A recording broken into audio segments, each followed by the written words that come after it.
चांद पर पहुंचने के लिए सबसे पहली कोशिश ल्यूना 2 मिशन के जरिए की गई थी। ल्यूना 2 1959 में सोवियत यूनियन के जरिए चांद की तरफ भेजा गया दुनिया का पहला ल्यूनर मिशन था। इस मिशन का मकसद था कि ल्यूना 2 को चांद के सरफेस पर क्रैश करके पेश किया जाए। उसके बाद जैसे जैसे साइंस और टेक्नोलॉजी तरक्की कर रहे हैं, वैसे वैसे ही साइंटिस्ट का स्पेस और मून या फिर बाकी प्लैनेट्स को स्टडी करने का क्रेज बढ़ता जा रहा है, जिसके लिए आए रोज डिफरेंट टाइप्स के मिशन डिफरेंट कंट्रीज के थ्रू स्पेस में भेजे जा रहे हैं। आज हम बात करने जा रहे हैं चांद और ल्यूनर मिशंस के बारे में। दुनिया भर में चांद पर जाने के लिए कई मिशंस हुए हैं और आज हम इन्हीं मिशंस की थोड़ी सी जानकारी आपके साथ शेयर करेंगे। चांद पर भेजे जाने वाले मिशंस कितने टाइप के होते हैं और उन्हें भेजने का मकसद क्या होता है। अस्सलाम वालेकुम viewers, welcome to my channel wisdom vibes. दोस्तों, ल्यूनर मिशंस का मकसद चांद को स्टडी करना और चांद के सरफेस पर वाटर या ऑक्सीजन को खोजना होता है। मून मिशंस यानी चांद पर भेजे जाने वाले मिशन 5 to 6 डिफरेंट टाइप्स के होते हैं।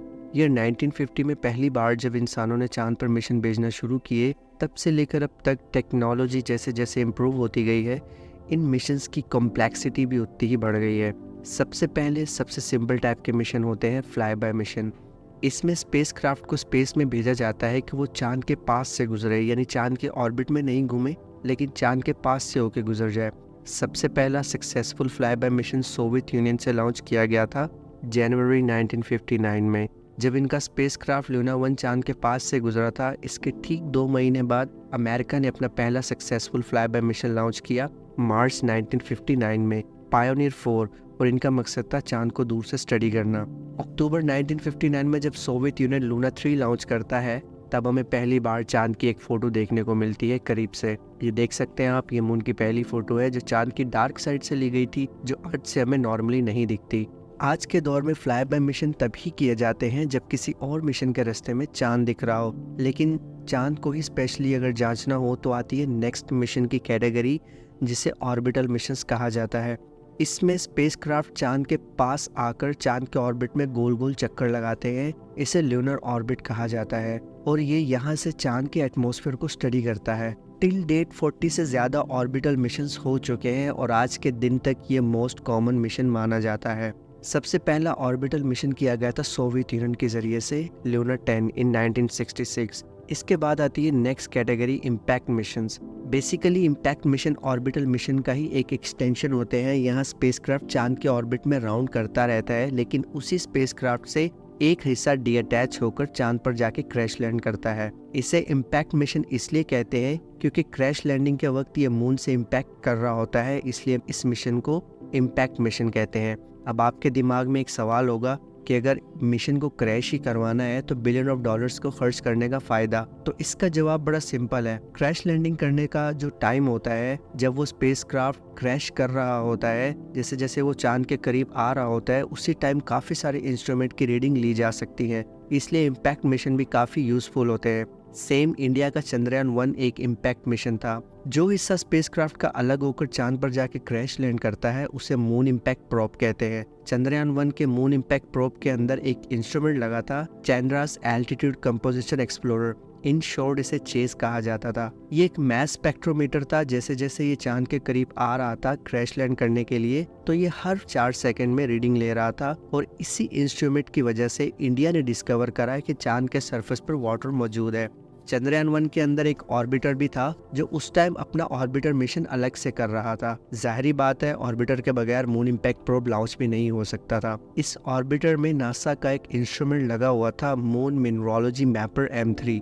जब मून इम्पैक्ट प्रोब ने चांद पर क्रैश करा तो चांद पर मौजूद कुछ मिट्टी हवा में उड़ी। उस मिट्टी को, उस लूनर सॉइल को उस इंस्ट्रूमेंट ने एनालाइज किया। इस एनालिसिस के बाद कंफर्म हुआ कि चांद की मिट्टी में भी पानी मौजूद है। फोर्थ कैटेगरी आती है ल्यूनर मिशन की, लैंडर मिशंस। इसमें स्पेसक्राफ्ट के एक हिस्से को चांद के लिए डीअटैच किया जाता है सॉफ्ट लैंडिंग के लिए। इसे क्रैश नहीं करा जाता, सॉफ्टली उस प्रोब को मून के सरफेस पर लैंड करवाया जाता है। जो हिस्सा लैंड करता है उसे लैंडर कहा जाता है, और ये करना बहुत ज़्यादा कॉम्प्लिकेटेड है चांद के नाहमवार और अनबैलेंस सरफेस की वजह से। जब अमेरिका और सोवियत यूनियन ने ट्राई करा पहली बार, तो पहले 15 अटेम्प्ट्स में फेल रहे। 15 अटेम्प्ट्स मायने रखते हैं। ये 1966 में पहला सक्सेसफुल अटेम्प्ट किया जाता है एक बार फिर सोवियत यूनियन की तरफ से इनका ल्यूना 9 मिशन के जरिए। ये दुनिया की पहली सक्सेसफुल लैंडिंग थी मून पर। इस स्पेसक्राफ्ट ने पहली फोटो भी खींची चांद के सरफेस की। ये फोटो कुछ ऐसी दिखती है। रिजल्ट थोड़ा बेकार है क्योंकि ये मिशन 1966 में किया गया था।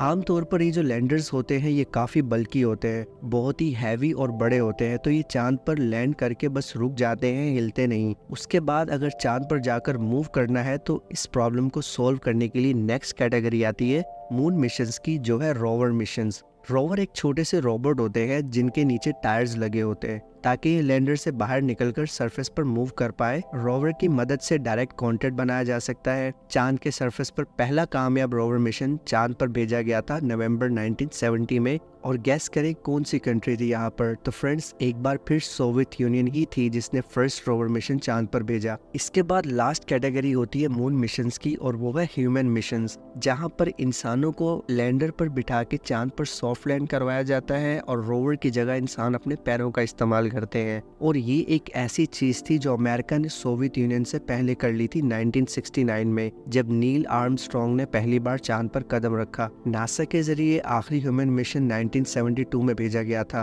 तब से लेकर अब तक चांद पर किसी ने कदम नहीं रखा और इन टोटल 12 लोगों ने ही चांद के सरफेस पर कदम रखा है और ये सारे लोग नासा के थे। तो दोस्तों, ये थी कैटेगरीज ल्यूनर मिशन की। अगर इन्फॉर्मेशन अच्छी लगी हो तो चैनल को सब्सक्राइब करें, बेल आइकन पर क्लिक करें और अपडेट रहे ऐसी ही इन्फॉर्मेटिव वीडियोस के लिए। अपनी राय का इजहार कमेंट सेक्शन में ज़रूर करिएगा। अल्लाह हाफिज़।